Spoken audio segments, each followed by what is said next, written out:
Dari sejak zaman daerah itu memprotes pemerintahan pusat sejak zaman Soekarno, ada PRI Permesta, ada pemberontakan Islam dan lain-lain, sebenarnya kuncinya adalah masalah keadilan. Masalah keadilan ini adalah di mana daerah tidak diperlakukan dengan baik, tidak diberikan otonomi, dan tidak diberikan keleluasaan untuk berinisiatif untuk membangun dirinya sendiri.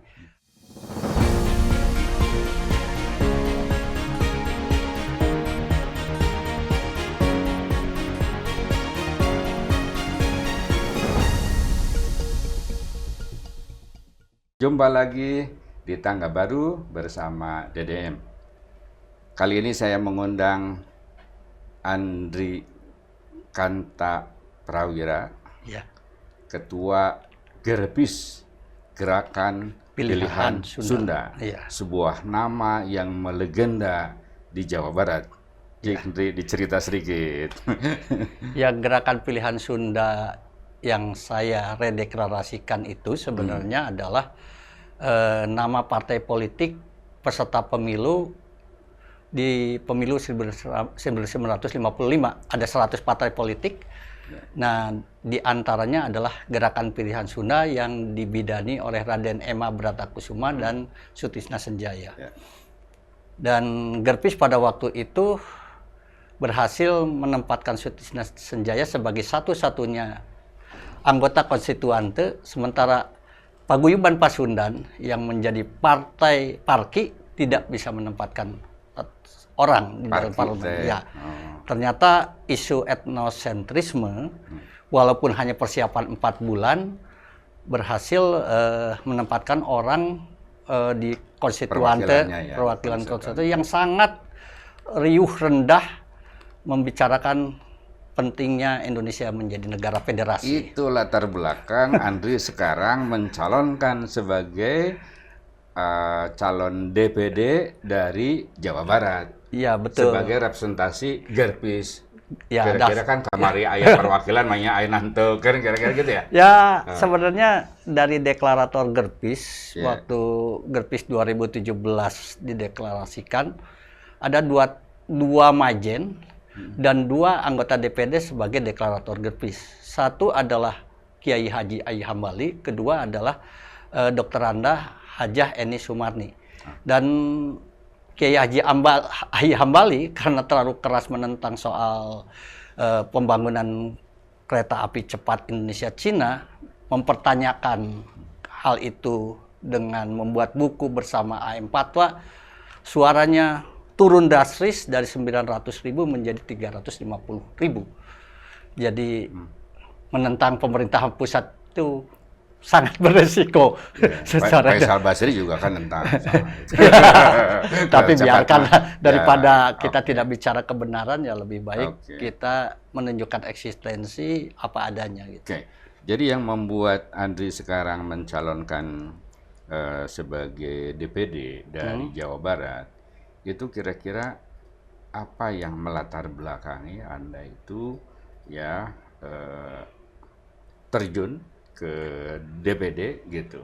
Kalau misalnya lihat politik nasional, kan politik nasional itu bisa dilihat dari perspektif budaya, dari perspektif keuangan gitu. Banyaklah. Nah, ini kesenjangan apa, disparitas apa yang Anda lihat dari perspektif orang Sunda tentunya kan? Ya, sebenarnya waktu saya maju kontestasi itu hanya ingin menguji saja sejauh mana jaringan yang saya geluti sejak saya jadi Sekjen Badan Musyawarah Masyarakat Sunda, saya mendeklarasikan Gerakan Pilihan Sunda 2017, sejauh mana itu berdampak pada dukungan publik elektoral. Jadi alhamdulillah pada waktu itu saya mendapatkan suara 183.000. Nah, waktu itu saya bercandanya begini, Kang Ded. Kang UU yang tokoh itu 140.000. Kang Nukman 178.000. Saya walaupun bukan siapa-siapa lebih tinggi lah sedikit itu saya. Itu modal sosial. Modal sosial sambil canda-canda gitu. Tapi intinya adalah saya ingin mengartikulasikan soal kepentingan-kepentingan strategis Jawa Barat. Jadi di dalam tagline saya itu adalah saya akan bicara keras tentang kepentingan-kepentingan strategis Jawa Barat, bukan kepentingan-kepentingan yang remeh-temeh. Jadi saya tidak mau bicara soal-soal yang apa ya, yang terlalu banyak akhirnya ribut tapi tidak menunjukkan nilai tawar orang Sunda, Jawa Barat kepada pemerintah nasional. Sebagaimana sering Kang Cece katakan, saya ini 3/4 tahun, 75 tahun memberontak terhadap pemerintah pusat gitu ya. Dalam arti memprotes segala kebijakan pemerintah pusat, terutama dalam kaitan bahwa 78 tahun Indonesia merdeka mau 79 tahun ini ternyata pemerintahan negara proklamasi ini semakin sentralistik, sehingga Kang Cece dalam ulang tahun ke-80 tahun itu dia menyatakan dengan keras bahwa Indonesia bukan hanya Jakarta. Jadi kita ini adalah Barcelonanya Indonesia. Jadi kalau Barcelona selalu menentang Madrid, itu adalah sesuatu yang biasa saja, kata Kang Cece. Gitu. Isu-isu strategis apa saja yang harus diperjuangkan? Ya sebenarnya dari sejak zaman daerah itu memprotes pemerintahan pusat, sejak zaman Soekarno, ada PRI Permesta, ada pemberontakan Islam dan lain-lain, sebenarnya kuncinya adalah masalah keadilan. Masalah keadilan ini adalah di mana daerah tidak diperlakukan dengan baik, tidak diberikan otonomi, dan tidak diberikan keleluasaan untuk berinisiatif untuk membangun dirinya sendiri. Apalagi Jawa Barat, sebenarnya Kang I.Ibd Yahya itu punya tesis bahwa kenapa Jawa Barat ini selalu lemah, tidak punya kepemimpinan yang baik untuk memimpin Jawa Barat menjadi daerah yang maju. Karena elit Sundanya telah dipapas sejak Otista meninggal, ada yang membunuh gitu. Juanda juga meninggal tiba-tiba. Jadi ya nggak tahu juga. Ya kita jadi the first class elitnya kita meninggal, sehingga pada tahap-tahap kita membutuhkan sebuah fondasi yang kuat, kita kehilangan pemimpin-pemimpin yang punya visi yang besar dan integritas yang kuat. Terjadi kevakuman. Kevakuman. Gitu ya. Regenerasi kepemimpinan gitu ya. Betul. Oke, Anda bisa tunjukkan misalnya ketidakadilan itu dari aspek ekonomi, budaya misalnya, apa kira-kira? Ya, kalau kita bicara tentang perjalanan Indonesia, Sunda membangun Indonesia sejak Indonesia itu dipersiapkan, misalnya ketika Otista mengaklamasikan Soekarno-Hatta, Otista dan Gatot Mangkupraja membangun TNI, RAA Wiratnakusuma membangun birokrasi, Juanda menyatukan tanah dan air. Itu adalah sumbangsi orang Sunda yang mungkin lebih besar daripada Yogyakarta, apalagi keberadaan pasukan Siliwangi. Kalau nggak pada pasukan Siliwangi, apakah ada Indonesia? Kan gitu. Karena kan bisa jatuh kepada pemberontakan PKI. Nah, tapi di dalam kerangka konstitusional, bahwa kan kita ini sebenarnya menginginkan atau harusnya mendorong terhadap otonomi daerah. Ya, padahal dulu waktu diskursus BPU PPKI sebenarnya kan jelas dialektika pemikiran sistem dan struktur bernegara, sistem bernegara itu adalah dua, antara negara kesatuan dan negara persatuan. Dan pihak Otto Iskandar-Dinata, pihak Muhammad Hatta, pihak Tan Malaka, pihak ada menteri perempuan saya lupa, itu yang orang Kuningan, itu pada negara persatuan. Jadi mungkin, tapi kita harus bisa lah menghargai bahwa memang awal-awal demokrasi, awal-awal pembentukan negara ini kita perlu pemerintahan pusat yang kuat ya. Tetapi kan ke depan makin modern, negara ini semakin sentralistik. Semua dalam hal sumbangsih Jawa Barat misalnya dalam sumbangsih keuangan, dalam arti kan Jawa Barat ini sebagai pusat segala pusat ya, pusat kelistrikan, pusat industri, pusat keuangan kan, apalagi kalau bersama disebut Tatar Sunda ya, Jawa Barat, Jakarta dan Banten. Kan Jakarta itu kan daerah yang diberikan oleh Jawa Barat untuk menjadi pemerintahan pusat. Itu kan kita hitung saja, apakah benar Jawa Barat itu mendapatkan jatah yang adil dari segi berapa yang ditarik dan berapa yang diberikan. Kan berapa Jawa Barat bersumbangsi, itu Jawa Barat itu bersumbangsi nilainya 135. Tapi yang triliun per tahun ini 2000. Tapi yang kita dapat itu adalah 68 sekian, berbeda jauh dengan Jawa Timur yang menyumbangkan 121 triliun mendapatkan 77. 77 kok sekian. Kita dengan Jawa Timur tuh kurang sekitar 10 triliun. Dari Jawa Timur padahal kita menyumbangsi lebih. Apalagi kalau dihitung pajak-pajak yang diambil oleh pusat, misalnya pajak perseorangan, pajak tanah. Kan itu lebih banyak diambil oleh pusatnya daripada dikembalikan kepada Jawa Barat. Kayak baik kumaha sampai tadi Jawa Timur lebih besar pengembaliannya daripada Jawa Barat. Nah, Hovifahnya pendukung Jokowi gitu. Ada hubungan. Jadi kan anggaran kan APBN ditetapkan oleh Presiden dan iya dalam Undang-Undang DPR. Perimbangan Keuangan Pusat dan sekarang menjadi Undang-Undang Hubungan Keuangan antara pemerintah pusat dan daerah. Itu kan pembagian itu berdasarkan DAU, DAK dan dana bagi hasil. Nah, dalam beberapa hal soal DAU, kita jumlah kabupaten kota kita kan kalah jauh. Jumlah desa kita kalah jauh. Kalau hitungan jumlah desa saja, kita itu 6.000 sekian, Jawa Timur 8.000 sekian. Jadi kalau dihitung tadi berdasarkan real itu kita kurang uang 1,6 triliun.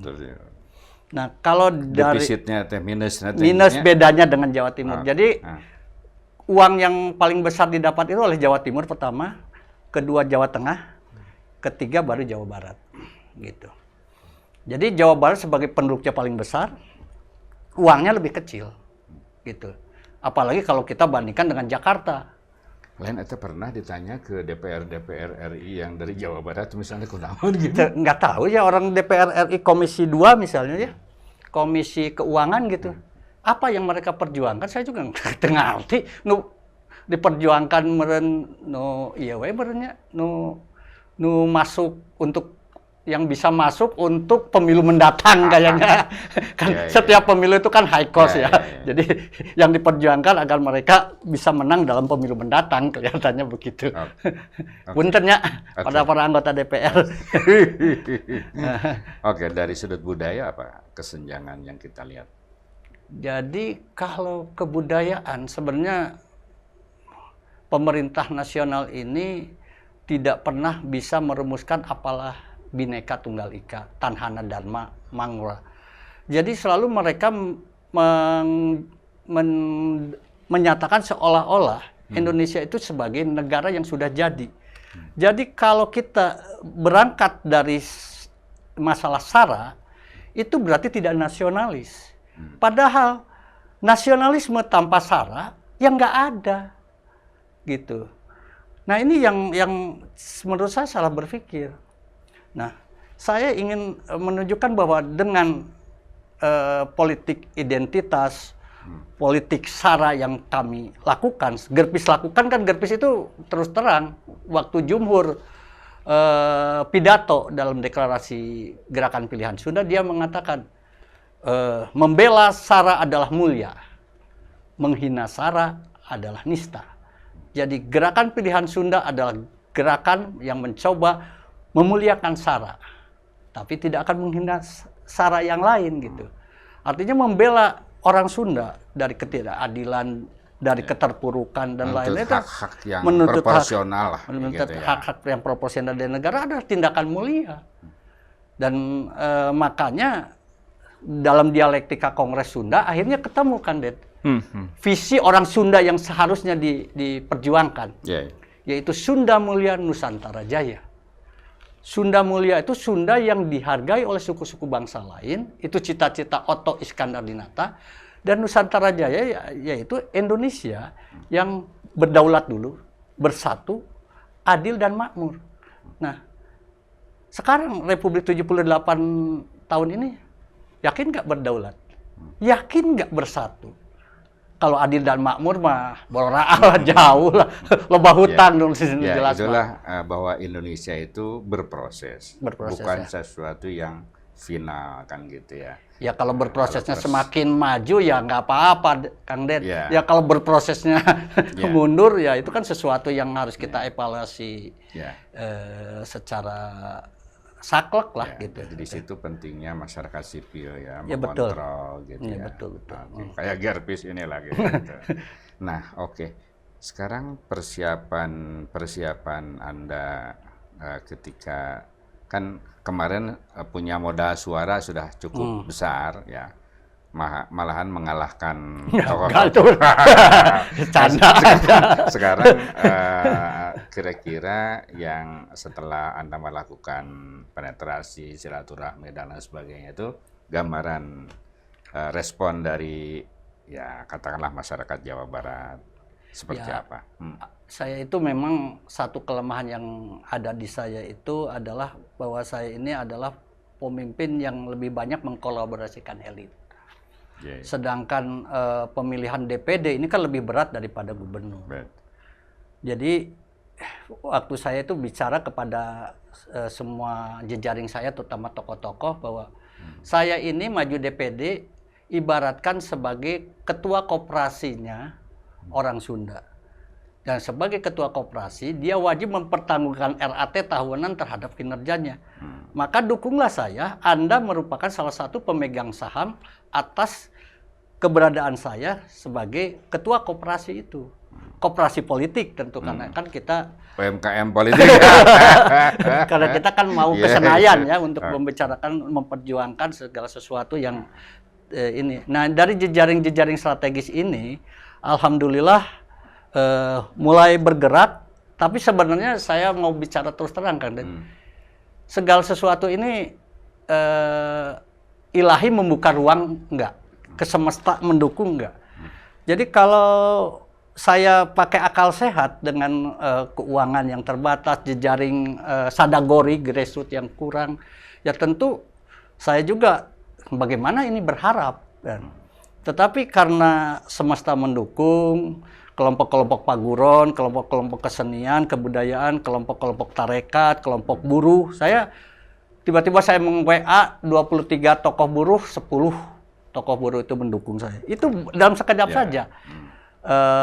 Ya perkebunan gitu ya, basis-basis ini, dan terutama alumni, macam-macam. Dan karena saya joker ya, walaupun tidak boleh yang tidak boleh itu kampanye bersama. Tapi kalau mereka yang sedang menjalankan pilpres, menjalankan DPD, DPR, legislatif dan lain-lain, ya alhamdulillah beberapa jejaring saya masuk dan membantu saya. Jadi saya punya optimisme untuk 2024. Ya saya mudah-mudahan menjadi salah satu calon senator yang masuk Senayan. Karena memang Sunda ini memerlukan satu diplomat sosial, diplomat politik. Karena DPD ini kan tidak hanya mengartikulasi ke dalam, tetapi dia menjadi tokoh daerah dalam pergaulan suku-suku bangsa yang lain. Nah, dalam ke daerahnya ini sebenarnya senator-senator di Amerika itu kan seperti ombudsman. Artinya dia tiap hari mungkin menulis, menyurati ratusan, menampung aspirasi berbagai macam permasalahan. Artinya selama 2004 tidak ada tokoh Sunda yang menjadi senator itu melakukan political administration. Dalam arti menampung dan menyalurkan kembali keluhan-keluhan masyarakat terhadap lembaga-lembaga publik. Seperti ombudsman-nya. DPD itu ada semacam fungsi sebagai ombudsman-nya. Tetapi dia lebih legitimate karena dia dipilih. Nah, ini yang menurut saya yang saya tawarkan kepada publik. Karena walaupun kadang-kadang kia Kang Det, aduh, Bapak naon minta dukungan ke saya. Apa yang Bapak bisa bantu? Sudah. Saya bilang, Kang, kalau DPD itu diperlakukan sebagai realisme politik sebagai DPR, DPRD, Anda bisa bayangkan, kalau saya butuh suara 1,5 juta, 1.000 rupiah per suara, berarti saya membutuhkan uang 1,5 miliar, dan saya tidak punya. Kata saya tuh, apa Bapak diberi uang 1.000 rupiah, saya menghina Anda, kan gitu. Jadi, ya saya sih pastilah mengganti Anda bergerak dan lain-lain, tetapi jangan bergen ke saya soal Anda seolah-olah tim ses daripada anggota DPR, Pilpres atau DPRD yang nominal setiap suara dipeneng kan. Demokrasi kita kan demokrasi super liberal. Setiap konstituen itu dipeneng tuh di data benar-benar real untuk dapat menang. Ya tidak bisa. Di DPD itu hanya kata saya ya minta keridoan orang-orang dan keikhlasan orang-orang memberi dukungan. Dan adik saya bilang, kakak saya ini satu-satunya calon DPD dengan visi misi yang jelas, gitu. Karena orang lain tidak bisa merumuskan apa yang dia pikirkan, gitu. Masang foto jeung nomor gitu. Lalu dia kadang-kadang ada yang personality gitu, yang saya energik, saya ini, saya dan lain-lain. Tapi apa yang akan Anda perjuangkan di DPD? Tidak satu orang pun bicara. Boleh cek ke 54 calon itu. Ya, tapi saya Kang Det, saya dari dulu juga seorang yang kolaborator ya. Dari 54 calon itu telah berkumpul sekitar 31 calon. Kita ini dalam manajemen modern itu dikatakan co-optation, collaboration, competition and collaboration. Jadi saya mengajak anggota-anggota DPD yang nyalon itu di mana kita berkompetisi, di mana kita bekerja sama. Jadi silakanlah soal kompetisi, soal garis tangan, tapi bekerja sama memperjuangkan kepentingan-kepentingan strategis Jawa Barat merupakan tanggung jawab 54 calon itu. Jadi ada core ya untuk kerjasamanya itu adalah kepentingan Jawa Barat. Iya, itu kepentingan clear semua harus clear. disepakati. Nah, soal kompetisi silakan jalan Ya, masing-masing dan nasib. Nasib betul gitu. Oke, sekarang tantangan-tantangan apa yang dihadapi selain tadi soal kan politik uang, kan yang tadi itu cerita boga naon di rek naon segala macam. Nah, itu misalnya di level elit ada nggak tantangan yang dihadapi di level yang lain di bawah? Saya sih, ya ternyata saya juga agak bersedih terus terang Kang Den. Ya artinya responsitas jejaring kita terutama senior-senior melihat tidak gampang ternyata. Tidak gampang. Jadi saya ini hanya didukung oleh mayoritas adalah yang seusia, tetapi kalau yang udah sangat senior, ya sok we emang enggak gitu. Ya artinya, tapi ngiluan ngadoa we. Itu ngiluan ngadoa we sudah. Jadi itulah. Tapi saya terima, apakah memang itu merupakan kultur daripada kita bahwa ketika kita membuat tombak, siapa yang dijadikan anak panah itu selalu tidak jelas gitu. Jadi ya tapi realisme itu kan harus kita terimalah, kita nggak usah cengeng gitu dan lain-lain, tapi kita terima. Tetapi kalau jejaring strategis ini saya pergauli dari saya 2009 menjadi Sekjen Bamus dan lain-lain, mereka tahu bahwa saya ini satu-satunya yang memang tepat karena CV saya memang saya aktivis pro demokrasi, saya latar belakangnya FISIP, saya mengenal manajemen macam-macam. Jadi mereka kalau lihat ini ya Andri itu lebih pantas. Makanya ada beberapa bersaing dengan tokoh-tokoh Sunda lain ya. Jejaring strategis saya terutama tim inti gerakan pilihan Sunda, ya mereka nggak bisa digoyahkan. Mau ini si Andri mah misalnya berongau ngomongnya kasar atau ngomongnya nggak basa-basi gitu. Tapi mereka tahu soal integritas gitu kan. Oke, Andri. Closing statement. Apa pesan yang ingin Anda sampaikan? Ya, hatur nuhun Kang Ded.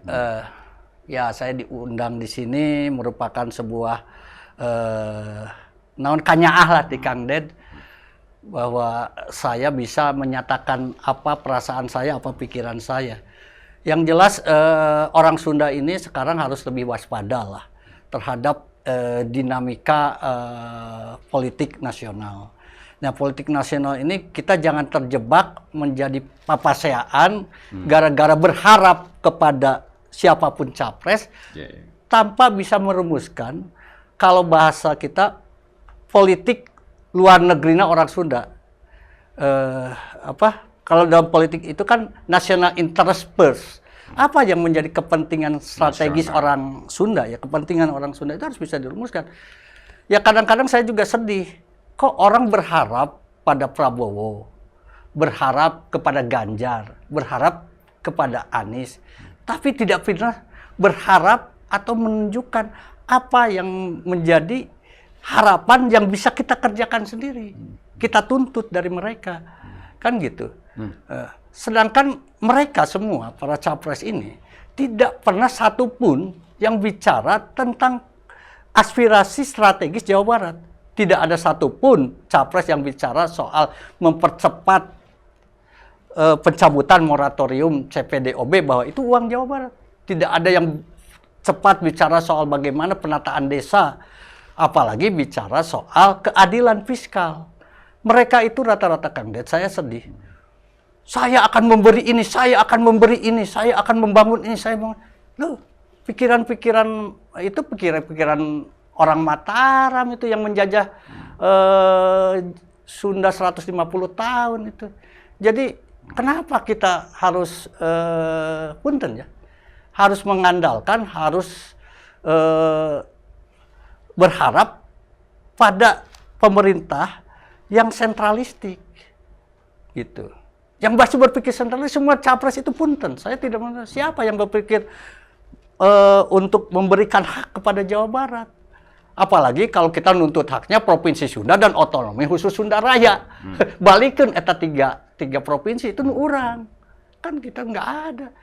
Jadi saya berharap tokoh-tokoh itu daripada ribut nanti menurut Uga Wangsit ya, setelah pemilu 14 Februari ini, karena pemilu yang penuh rekayasa, ini akan menjadi sebuah pemilu yang kurang legitimate.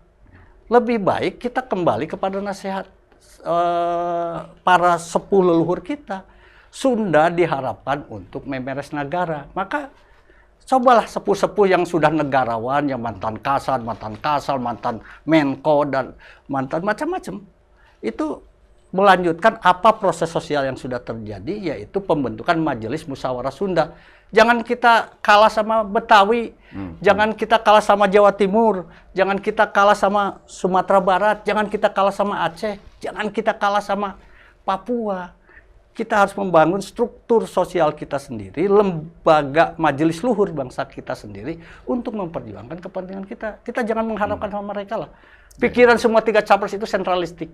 Kayak, itu ketika ada paslon-paslon itu, apakah GRPIS, Paguyuban misalnya, dan komunitas-komunitas yang lain itu mengidentifikasi ini loh kepentingan kami. Nah, silahkan apakah difahami atau tidak, bisa diperjuangkan juga, gitu nggak? Ya, kan dokumen itu kan tidak cek kosong. Kan semua nggak ada. Saya mencoba menjadi 04. Oh, gitu. Saya kan sudah mengkomunikasi kepada 02, kepada 03 lebih awal, kepada 01. Sama intisarinya. kepentingan Jawa Barat yang paling real adalah soal pemekaran. Karena pemekaran tuh duitnya hasilnya gede 3 tahun kemudian itu pun. Dan tidak membebani APBN karena calon persiapan. Karena sekarang kan masih moratorium kan? Moratorium, ya sejak zaman SBY. Moratorium itu kan kita minta. Nah, saya itu pernah mengajukan dilakukannya sebagai 04 maklumat Sunda. Saya naikkan lagi jadi resolusi Sunda. Konsepnya sudah saya bikin ya. Jadi gerakan pilihan Sunda itu harus siap untuk hanya maju ke depan dengan organisasi-organisasi yang seberani gitu, sama keberaniannya. Nggak bisa. Kalau kawanina beda nggak bisa. Oke, itulah obrol-obrol saya dengan Andri Kanta Prawira. Sampai jumpa.